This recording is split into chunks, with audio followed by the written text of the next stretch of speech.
Hi everyone, welcome to your channel I Learned। आज हम it's happen text book का chapter 11 के part 1 का वीडियो 1 करने वाले हैं।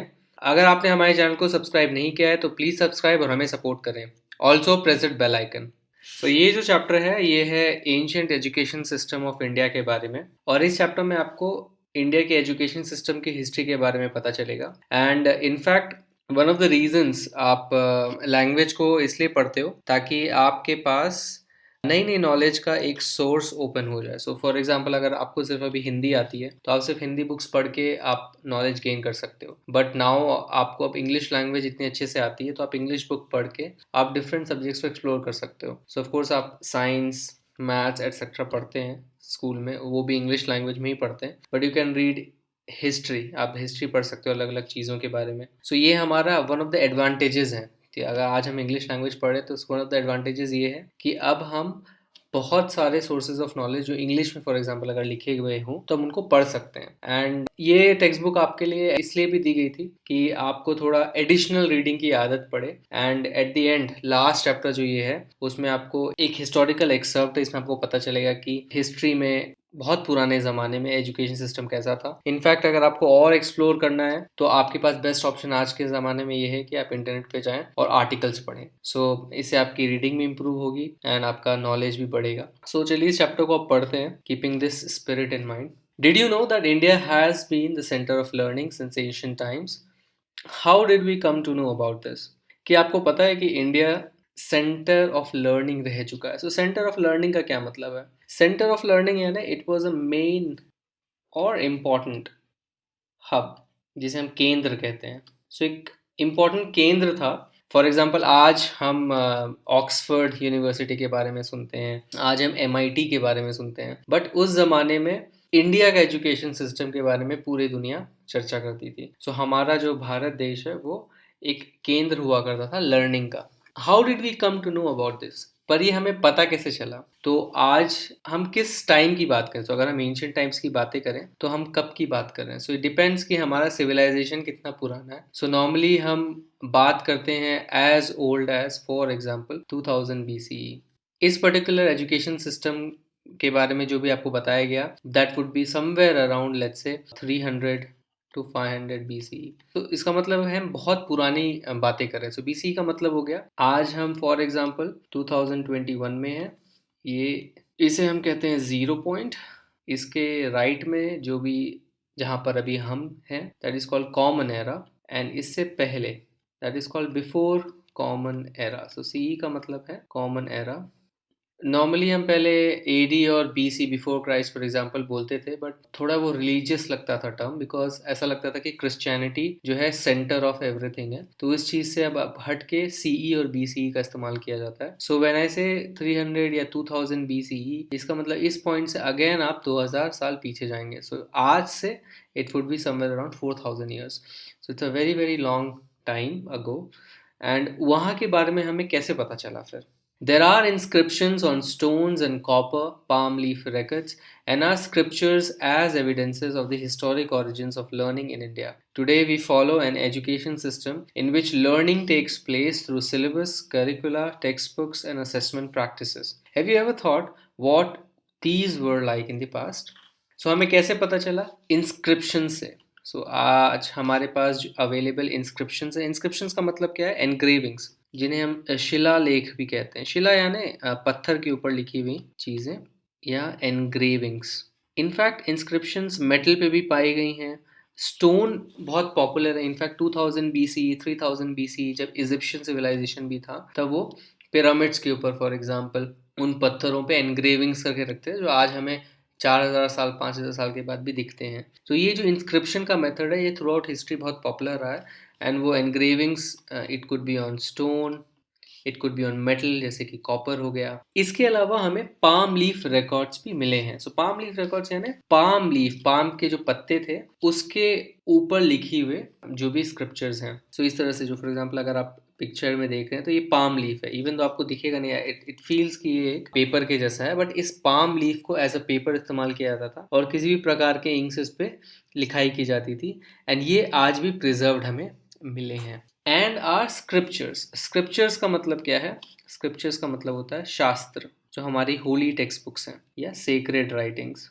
इनफैक्ट सेक्रेड राइटिंग्स का बचा होना इसलिए भी कॉमन है इवन हर कल्चर में, बिकॉज ये चीज़ें पास ऑन की जाती है एंड रिलीजियस चीज़ों से छेड़खानी नॉर्मली एक कल्चर में नहीं होती है, तो वो टेम्पल्स में हज़ारों सालों तक प्रिजर्व रहती हैं और वो मूव ऑन भी करती हैं फ्रॉम एक रिलीजियस गुरु से दूसरे रिलीजियस गुरु। तो हम देखेंगे कि इवन दो अगर हमें फॉर एग्जांपल ओरिजिनल राइटिंग नहीं मिली है किसी भी शास्त्र की, तो उसकी एक कॉपी किसी ने अगर बना ली हो तो उसकी हमें कॉपी मिल जाती है आज सेव्ड, और हम उससे फिर हिस्ट्री को समझने की कोशिश करते हैं। तो अगर हम पॉपुलर शास्त्र की बात करें तो आज हमारे पास रामायण है, महाभारत है, वेद है, तो ये सब स्क्रिप्चर्स हमारे पास है जिससे हमें एविडेंसेस मिलते हैं। एविडेंसेस यानी सबूत। क्या चीज़ के सबूत मिलते हैं?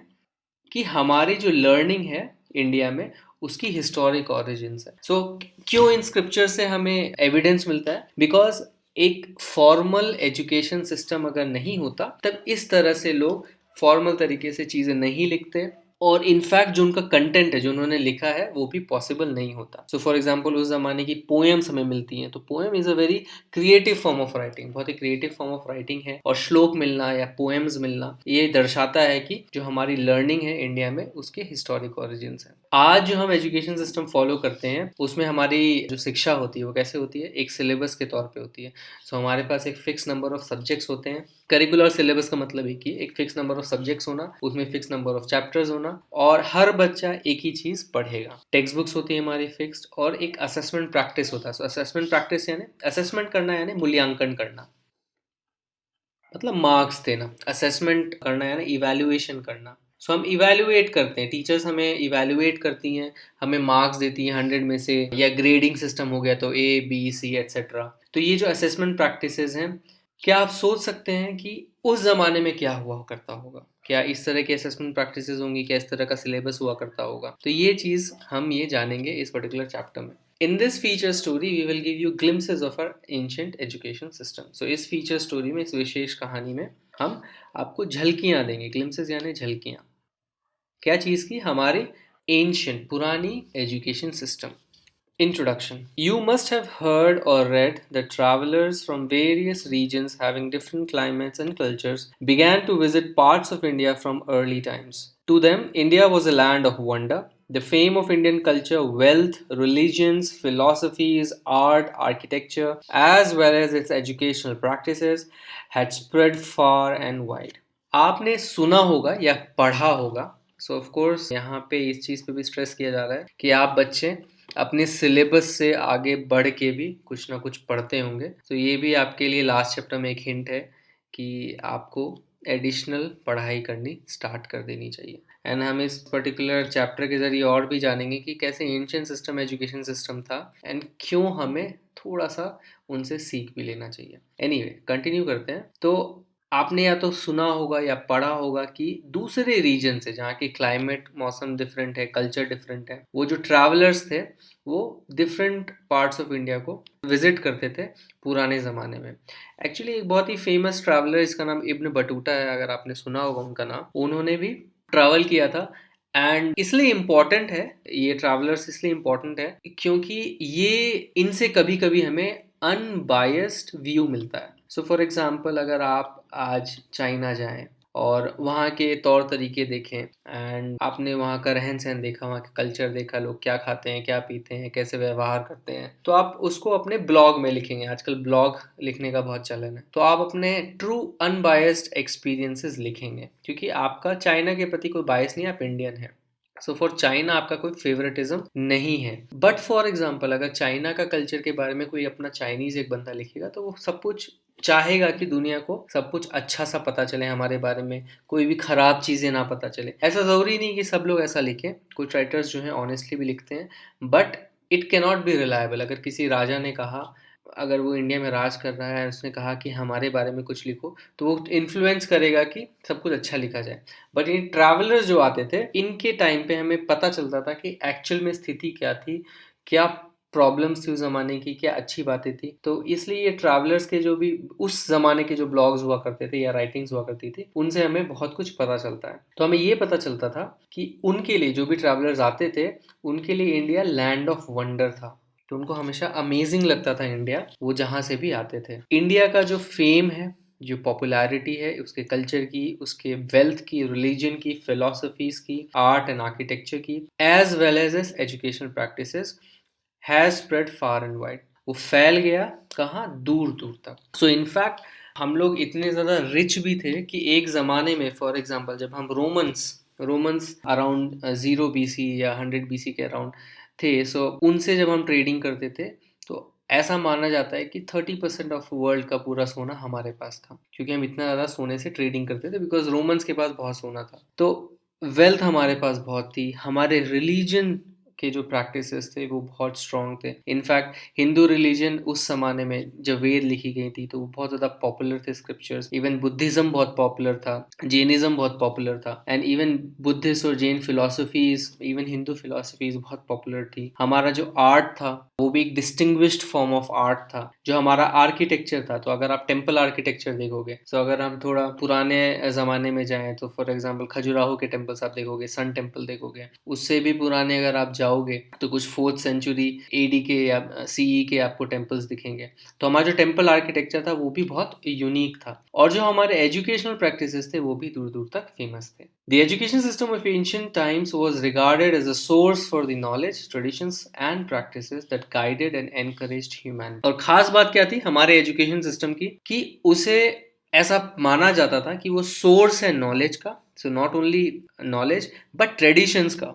ट्रेडिशंस यानी जो भी परंपराएं हैं, एंड प्रैक्टिसेस यानी कि डेली लाइफ में आपको क्या करना चाहिए, क्या मेथड्स अपनाने चाहिए। सो इसका मतलब एजुकेशन सिस्टम डेली लाइफ को भी इन्फ्लुएंस करता था, मेथड्स बताता था, प्रैक्टिसेस बताता था, हमारे परंपराओं के बारे में बताता था, हमें नॉलेज देता था, एंड एज अ होल हम कह सकते हैं कि हमें गाइड करता था और ह्यूमैनिटी को एज अ होल एनकरेज करता था। Salient features of ancient education system. Salient का मतलब है मुख्य, something that is important, and features यानी विशेषताएं। सो हमारे एंशिएंट एजुकेशन सिस्टम की जो भी विशेषताएं हैं उनके बारे में हम पढ़ते हैं। From the time of Rigved onwards, our ancient education system evolved over the period and focused on the holistic development of the individual by taking care of both the inner and the outer self. And this is one of the most important characteristics जो in fact आज भी आप देखोगे कि बहुत ज़्यादा सिर्फ और सिर्फ इंडिया में इसका वो इन्फ्लुएंस दिखता है। ऑफ कोर्स आज देखोगे आप कि वेस्टर्न सिविलाइजेशन ने भी इसको अपना लिया है, but mostly it was very much in the east या स्पेशली इंडिया। कि ऋग्वेद के टाइम से, from the time of Rigveda onward, so Rigveda का टाइम ऐसा माना जाता है कि इट इज़ अराउंड जब आपको हड़प्पन सिविलाइजेशन हुआ करता था। तो जो भी हमारा एंशिएंट एजुकेशन सिस्टम है, सो अराउंड 4000 पहले से इवॉल्व हुआ है एक पीरियड में, पूरे एक टाइम पीरियड में वो इवॉल्व हुआ, मतलब चेंज हुआ, इम्प्रूव हुआ, एंड फिर उसने किस चीज़ पे फोकस की, holistic development of individual. So holistic का क्या मतलब है, जब आप कोई चीज़ को होलिस्टिक कहते हो, सो होलिस्टिक यानी आप हर डिटेल को एक ओवरऑल व्यू के साथ देखते हो। So looking at details with reference to the whole. So आप बारीकियों पे ध्यान तो देते हो, लेकिन आप जो होल, वो जो बारीकियां, जिस चीज की बारीकियां, फॉर एग्जांपल हम इस इंडिविजुअल की बात करें, एक इंसान की बात करें, तो आप पूरे इंसान को ध्यान में रखते हुए उसकी डिटेल्स पे आप ध्यान दोगे। तो ऐसा नहीं कि हम डिटेल्स पे ध्यान देने लग गए तो पूरे इंसान को भूल गए। सो यहाँ पे क्या चीज का होलिस्टिक डेवलपमेंट किया जा रहा है, उस पर्सन का, वहाँ के लोगों का होलिस्टिक डेवलपमेंट पे फोकस किया जाता था। कैसे? By taking care of both inner and outer self. अंदर और बाहर दोनों पे ध्यान दिया जाता था। तो अंदर एंड बाहर का क्या मतलब है? आउटर यानी जो दिखता है, जो हमारा फिजिकल बॉडी है, जो हमारा ब्रेन है। इनर सेल्फ यानी जो हमारी स्पिरिट है, जो हमारी सोल है। तो पहले जमाने में स्पिरिचुअलिज्म पे बहुत ध्यान दिया जाता था कि हमारी सोल, एक सोल होती है, उसका हमें ध्यान रखना है, हमारे इमोशंस जो है उसका ध्यान रखना है। सो इनफैक्ट इमोशंस और हमारे, फॉर एग्जांपल हमारे कैरेक्टर, इन चीज को आप इनर सेल्फ बोलोगे, जो सामने किसी को दिखता नहीं है, but it is important, it is there with us. एक आउटर सेल्फ जो बाहर दूसरों को दिखता है, फॉर एग्जांपल हमारा फिजिकल बीइंग या हमारा इंटेलेक्चुअल बीइंग, बिकॉज हम लोगों से बात करेंगे तो हमें पता लग जाएगा कि वो इंटेलेक्चुअल लेवल क्या है हमारा। So this system focused on moral, physical, spiritual and intellectual aspects of life. So ये जो सिस्टम था, एजुकेशन सिस्टम, किस पे फोकस करता था? मॉरल पे। मॉरल एस्पेक्ट यानी सही और गलत की पहचान करना। सो ऑफ कोर्स मॉरल वैल्यूज जो है एक सोसाइटी अपनी डिफाइन करती है कि क्या सही होना चाहिए, क्या गलत होना चाहिए। रिलीजन का बहुत इम्पोर्टेंट रोल रहता है मॉरल वैल्यूज़ को सेट करने के लिए कि क्या सही है, क्या गलत है, क्या पाप है, क्या पुण्य है। सो एजुकेशन सिस्टम जो था वो फोकस करता था मॉरल वैल्यूज़ पे, फिजिकल वैल्यूज़ पे, फिजिकल एस्पेक्ट्स पे। फिजिकल यानी हमारी हेल्थ। सो हेल्थ में इंक्लूड होता है आपकी body as well as your mind. Spiritual, spiritual यानी anything relating to the soul. So हमारी आत्मा के बारे में सोचना। And of course spiritual nowadays बहुत डिफरेंट मीनिंग है, बहुत ब्रॉडर एस्पेक्ट है। But spiritual, when you say spiritual, आजकल it is not just about self self discovery जिसे हम कहते हैं, खुद को पहचानना, खुद की आत्मा को पहचानना या सोल। बट हम इमोशंस पे भी ध्यान देते हैं स्पिरिचुअल लर्निंग में कि कैसे हम अपने इमोशंस पे काबू करें। अगर हमें गुस्सा आता है तो क्यों आता है, अगर हमें कोई पसंद आता है आती है तो क्यों ऐसा होता है, एंड कैसे हम अपने इमोशंस को कंट्रोल में रखें, कैसे हम अपने इमोशंस को कंट्रोल में रखते हुए चीज़ों को करें। सो that is the spiritual aspect. Intellectual aspect यानी कि आपके अंदर कितना विजडम है, कैसे आप डिसीजंस लेते हो, कैसे आपका एक इंटेलिजेंस लेवल है। It emphasise on values such as humility, truthfulness, discipline, self reliance and respect for all creations. It emphasise करने यानी स्ट्रेस देना because something is important. So क्या चीज पे स्ट्रेस देते थे? वैल्यूज पे। सो कुछ गुणों पे एम्फेसिस देते थे। क्या गुण थे वो? ह्यूमिलिटी। ह्यूमिलिटी होना यानी विनम्रता होना, विनम्रता। सो विनम्रता यानी अपने आप की इम्पोर्टेंस को कम रखते हुए चीजें करना। सो ऐसा आज की सोसाइटी थोड़ी सी रिवर्स वे में चल रही है। If you see social media and all में, हम थोड़ा अपना हमेशा जिसको बोलते हैं अपने मुंह मियाँ मिट्ठू बनते कि मेरी लाइफ इतनी अच्छी है, देखो मैंने इतने अच्छे कपड़े पहने, देखो मैं कितना खुश हूँ, देखो मेरे पास इतनी बड़ी कार है, देखो मेरे पापा के पास इतनी बड़ी कार है, देखो मेरे पास आईफोन है। सो ये जो है this is reverse of humility. आज हम दिखावे पे ज़्यादा ध्यान देते हैं बट पहले, और अपनी इंपॉर्टेंस को ज़्यादा दिखाते हैं बिकॉज आज की सोसाइटी में उस चीज़ को अवार्ड मिलता है। बट पहले किस पे एम्फेसिस था? विनम्रता पे। अपनी इंपॉर्टेंस ज़्यादा नहीं दिखाई जाती थी। ट्रूथफुलनेस पे, सच्चाई पे, डिसिप्लिन पे। डिसिप्लिन होना यानी कि कैसे आप विदाउट डिस्ट्रैक्शन, चाहे कुछ भी हो जाए, आप एक चीज़ को फॉलो कर रहे हैं, आप अपने वैल्यूज़ को फॉलो कर रहे हैं, डिसिप्लिन में लाइफ जी रहे हैं। सेल्फ रिलायंस, खुद पे रिलायबल होना, दैट मीन्स इंडिपेंडेंस होना। रिस्पेक्ट फॉर ऑल क्रिएशंस, हर क्रिएशन की रिस्पेक्ट करना। सो क्रिएशन में सब कुछ आ जाता है, that is anything which is not you. So it could be any living being और non living being. So in fact आप देखोगे कि जो नदियों की पूजा होती है, तो आज हम गंगा को माता मानते हैं, नर्मदा को माता मानते हैं। तो ऐसा क्यों है?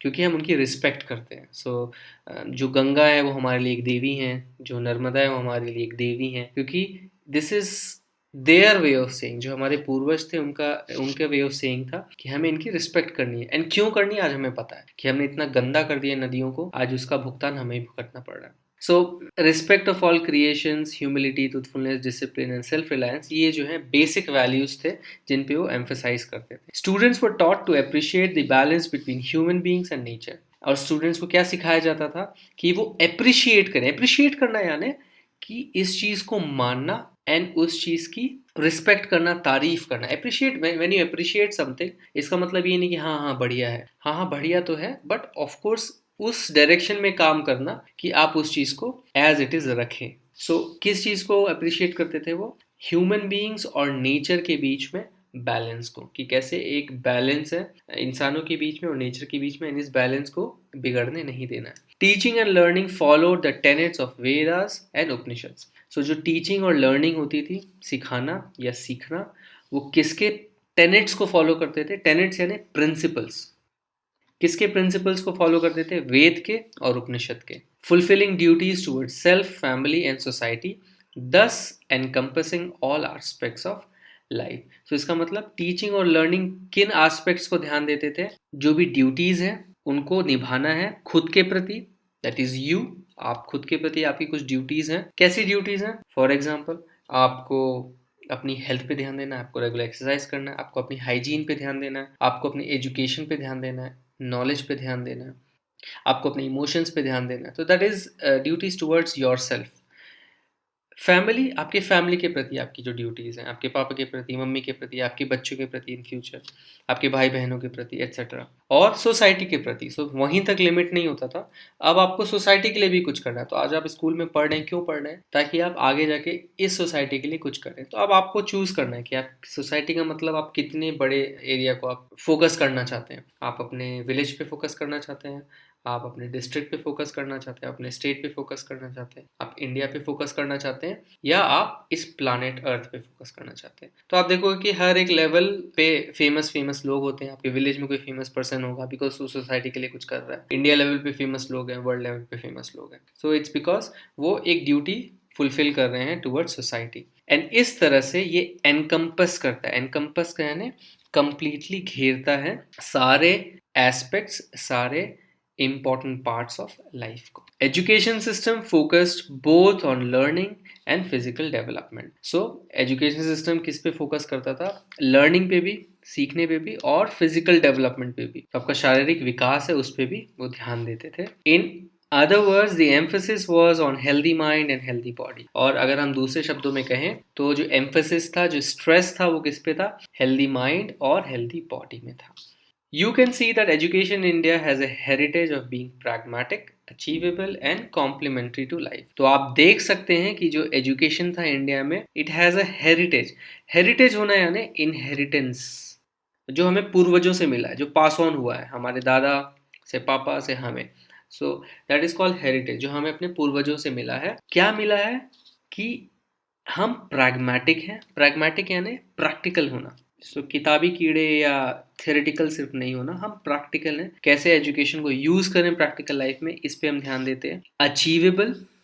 अचीवेबल यानी हम ऐसी चीज़ों के बारे में ही पढ़ते हैं या ऐसी चीज़ों को ही प्रैक्टिस करते हैं जो अचीवेबल है, जो फीजिबल है, जिसको हम कहते हैं जो हम कर सकते हैं। ऐसा नहीं है हम सिर्फ हवा में बातें कर रहे हैं। कॉम्प्लीमेंट्री टू लाइफ यानी लाइफ को या लाइफ में जो भी एस्पेक्ट्स हैं, क्वालिटीज़ हैं, उसको एम्फसाइज करता है, और लाइफ इन टर्न एजुकेशन को एम्फसाइज करती है। So what it means is complement करना यानी पूरा करना। सो एजुकेशन सिस्टम ऐसा नहीं था कि अगर आपने एजुकेशन नहीं ली तो चल जाएगा। आज फॉर एग्जांपल इलिटरेट लोग हैं, अपनी ज़िंदगी जी रहे हैं फिर भी। सो ऐसा पहले ज़माने में नहीं था। Education was meant to be complementary to life. So you can say कि it was a way of life. आज आप अलग अलग आश्रम में you will hear the words the art of living for example. So जो एजुकेशन सिस्टम उस जमाने का था, it was something like an art of living, या you can say it was a way of life. Sources of education, तो क्या source थे, क्या अलग अलग स्रोत थे एजुकेशन के? So the ancient system of education was the education of Vedas, Brahmanas, Upanishads and Dharma Sutras. You must have heard the names of Aryabhatta, Panini, Katyayana and Patanjali. Their writings and the medical treatises of Charak and Shushruta. The treatises of Charak and Shushruta were also some of the sources of learning. जो ancient education system है वो क्या चीज़ का education है? तो हमें जो आज पता है, फॉर एग्जांपल जो हमें मैन्युस्क्रिप्ट्स मिली हैं, तो उनसे हमें पता लगता है कि जो इंपॉर्टेंट चीज़ें थी वो क्या थी? वेद थे, ब्राह्मणास थे, उपनिषद थे और धर्म सूत्र थे। तो ये जो है इंपॉर्टेंट सोर्सेस थे हमारे एंशिएंट एजुकेशन सिस्टम के। आपने नाम सुना होगा आर्यभट्ट का, पनीनी का, कात्यायन का या पतंजलि का। सो ऑफ कोर्स ये आपने तभी सुना होगा जब आप एक्स्ट्रा रीडिंग कर रहे हैं। फॉर एग्जांपल आर्यभट्ट का बारे में आपने पढ़ा होगा कि उन्होंने जीरो का इन्वेंशन किया। चरक और सुश्रुत ने मेडिकल ट्रीटिसेस लिखी थी। सो ट्रीटिसेस का क्या मतलब है? ऐसे, समथिंग लाइक अ ऐसे या लॉन्ग सिस्टमेटिक राइटिंग। सो वो जैसे आज के मेडिकल जर्नल्स होते हैं, वैसे ही चरक और सुश्रुत उस जमाने में मेडिकल एसेज या जर्नल्स मेंटेन करते थे या लिखते थे। एंड ये जो राइटिंग्स थी इन लोगों की और इन लोगों की, ये जो है हमारे कुछ सोर्सेज ऑफ लर्निंग है जो आज हमें पता है। Distinction was also drawn. Distinction मतलब भेद करना, बिकॉज कुछ चीज़ें अलग हैं, उनकी क्वालिटीज अलग है, तो उनको सेपरेट करना, उसको हम कहते हैं डिस्टिंक्शन करना, दैट इज भेद करना। So distinction was also drawn between Shastras, learned disciplines and Kavyas, imaginative or creative literature. So मतलब शास्त्र और काव्यास ये दो अलग अलग डिसिप्लिन्स थे जिनमें डिस्टिंक्शन किया जाता था। शास्त्र वो हुए जो हम सीखते हैं, लर्न डिसिप्लिन, और काव्यास क्या है? इमेजिनेटिव या क्रिएटिव लिटरेचर, जिसमें आप अपनी इमेजिनेशन से आपने जो सीखा है उसको यूज करके क्रिएटिव राइटिंग करते हैं। Sources of learning were drawn from various disciplines such as Itihas, that is history, Anvikshiki, that is logic, Mimamsa, that is interpretation, Shilpa Shastra, architecture, Arthashastra, that is polity, Varth, that is agriculture, trade, commerce, animal husbandry, and धनुर्विद्या. तो जो sources of learning थे वो different disciplines यानी different streams जिसे आप कहेंगे. आज के ज़माने में आप देखते हो मैकेनिकल इंजीनियरिंग है, सिविल इंजीनियरिंग है, पॉलिटिकल साइंस है. सो जिसको बोलोगे आप डिफरेंट स्ट्रीम्स. तो डिफरेंट स्ट्रीम से जो है उनको फोकस करते हुए वो सोर्सेज ऑफ लर्निंग होते थे, जैसे आज के ज़माने में भी होता है. सो फॉर एग्जांपल उनके ज़माने में भी एंशंट हिस्ट्री में भी इतिहास के बारे में वो पढ़ते थे, अनुवीक्षिकी लॉजिक के बारे में पढ़ते थे. सो लॉजिक और मैथ्स बहुत रिलेटेड होते हैं. So mathematics and logics are connected. So आप कह सकते हो कि इसमें वो मैथमेटिक्स पढ़ते थे. Mimamsa that is interpretation, that is comprehension. हो सकता है कि this is very closely related to science, because science में आप चीज़ों को इंटरप्रेट करते हो, ऑब्जर्व करते हो एंड एक्सपेरिमेंट्स करते हो फिर उन चीज़ों को समझने के लिए. शिल्प शास्त्र, शिल्प शास्त्र मतलब आर्किटेक्चर. एंड शिल्प शास्त्र इसलिए कहा जाता है बिकॉज शिल्प पहले ज़माने में मोर और लेस स्टोन से चीज़ें बनाई जाती थी, तो इसलिए वो शिल्प शास्त्र हो गया. अर्थशास्त्र, अर्थशास्त्र यानी पॉलिटी यानी पॉलिटिक्स. वर्त, वर्त में क्या आते थे? एग्रीकल्चर, ट्रेड, कॉमर्स और एनिमल हस्बेंड्री. और धनुर्विद्या, धनुर्विद्या यानी archery. Physical education too was an important curricular area and pupils participated in Krida, Vyayam Prakara, Dhanurvidya for acquiring martial skills and Yoga Sadhana among others.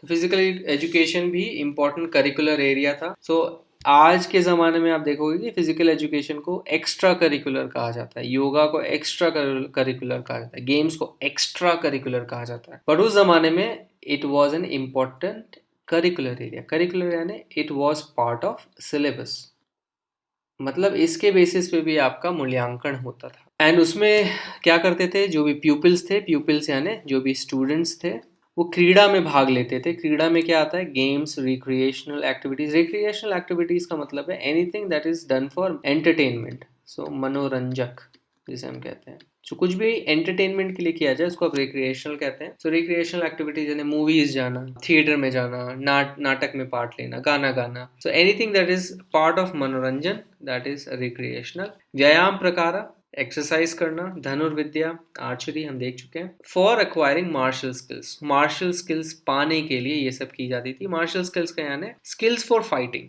Skills for war या fighting. क्यों? Because obviously उस जमाने में war और fighting बहुत होते थे.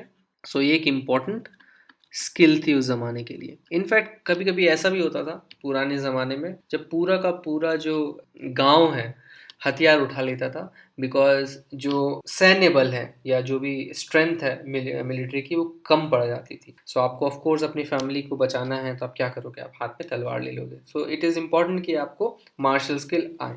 योग साधना, योग साधना में क्या आता है? इसे हम योगा भी कहते हैं आज. Training of mind and body among others. The guru and their pupils worked conscientiously together to become proficient in all aspects of learning. So जो गुरु थे, जो टीचर्स थे और जो उनके pupils थे, उनके स्टूडेंट्स थे, they worked conscientiously. Conscientiously का मतलब होता है thoroughly and responsibly. तो responsibility के साथ और थरोली यानी आप हर डिटेल का ध्यान में रखते हुए, किसी भी चीज़ को चांस पे नहीं छोड़ते, डिटेल्स पे ध्यान देते हुए काम करते हैं. So that is consciously. साथ में वो काम करते थे ताकि वो हर एस्पेक्ट्स ऑफ लर्निंग, हर काइंड ऑफ लर्निंग में प्रोफिशिएंट बने. प्रोफिशिएंट का मतलब क्या है? स्किल्ड होना. सो इनका मतलब क्या है कि वो जो एजुकेशन सिस्टम था वो स्किल्स पे बहुत फोकस करता था. नॉट दैट आपको कोई चीज़ इन थियोरी आती है, but how can you use it, that is called skilling. So इस चीज़ को ध्यान में रखते हुए साथ में काम करते थे कि वो स्किल्ड बने हर लर्निंग के एस्पेक्ट में. In order to assess pupils learning, shastrartha learned debates were organized. Pupils at an advanced stage of learning guided younger pupils. There also existed the system of peer learning, like you have group or peer work. Pupil की learning को assess करने के लिए क्या करते थे? वो शास्त्रार्थ करते थे. शास्त्रार्थ यानी एक डिबेट होते थे, ऑर्गेनाइज किए जाते थे. और जो भी प्यूपिल जिन स्टूडेंट्स को एडवांस स्टेज में माना जाता था कि ये सीनियर है या एडवांस्ड है, तो वो दूसरे यंगर प्यूपिल्स को, स्टूडेंट्स को गाइड करते थे। और उस समय पीयर लर्निंग का भी सिस्टम था। पीयर लर्निंग एक बहुत ही ब्यूटीफुल कॉन्सेप्ट होता है जिसमें आप ग्रुप में एक्टिविटीज करते हो और एक दूसरे से सीखते हो। तो इसका मतलब क्या है, वो इस चीज को समझते थे कि जो लर्निंग, जो नॉलेज का सोर्स है, is not just a teacher. आप सिर्फ टीचर से ही नहीं सीखते हो, आप दूसरे स्टूडेंट से भी सीखते हो। And this is also one of the main reasons, ये भी एक मेन रीजन है क्यों हम स्कूल में जाते हैं। बिकॉज आज आप देखोगे, आप मोबाइल से पढ़ रहे हो, आप देखते हो कि फॉर एग्जांपल आप इंटरनेट पे जाके कुछ भी चीज़ें पढ़ लेते हो, तो आपके पास ऑफ कोर्स एक बहुत ही बड़ा सोर्स है पढ़ने के लिए। सो इन वन वे आप पीयर लर्निंग कर रहे हो, तो आप मेरे से सीख रहे हो, अगर कोई और स्टूडेंट कुछ डालते हैं तो आप उनसे सीख सकते हो। तो इट्स नॉट जस्ट कि एक ही टीचर है, आप उनसे कुछ सीख रहे हो, आपके पास आपके खुद के प्यूपिल, आपके खुद के क्लासमेट्स हैं जिनसे आप सीख रहे हो, and this is called peer learning. And उस ज़माने में क्योंकि इंटरनेट वगैरह नहीं होता था, तो ये एक बेस्ट तरीका था जिससे आप बहुत सारे सोर्सेज से सीख सकते हो। तो ये कैसे, आज के ज़माने में आप देखोगे, आप स्कूल जाते हो तो जब भी ग्रुप एक्टिविटीज़ करते हो, तो ग्रुप एक्टिविटीज़ में कहा जाता है कि एज अ ग्रुप आप चीज़ों को सॉल्व करो। तो जब आप एज अ ग्रुप चीज़ों को सॉल्व करते हो, तो आप देखते हो कि अरे ये जो मेरा दोस्त है ये इस तरीके से प्रॉब्लम सॉल्व करता है, तो ये एक तरीका भी हो सकता है सॉल्व करने का, या उसको कुछ नए वर्ड्स पता है तो आप उससे सीख लेते हो। तो this also was part of ancient education system. Thanks for watching this video. अगर ये वीडियो आपको पसंद आया तो इस वीडियो को एक लाइक दीजिए, अपने कमेंट्स और फीडबैक्स कमेंट सेक्शन में लिखिए, और हमारे चैनल को सब्सक्राइब कीजिए। आप हमारे चैनल को सब्सक्राइब इस गोल लोगो पे क्लिक करके सब्सक्राइब बटन दबा के कर सकते हैं। इस बेल आइकन को भी प्रेस करना ना भूलें ताकि हमारे सारे वीडियोस की नोटिफिकेशंस आप तक जल्द से जल्द पहुंचे। इस चैप्टर के अगले वीडियो के लिए स्टे ट्यून्ड। Bye bye.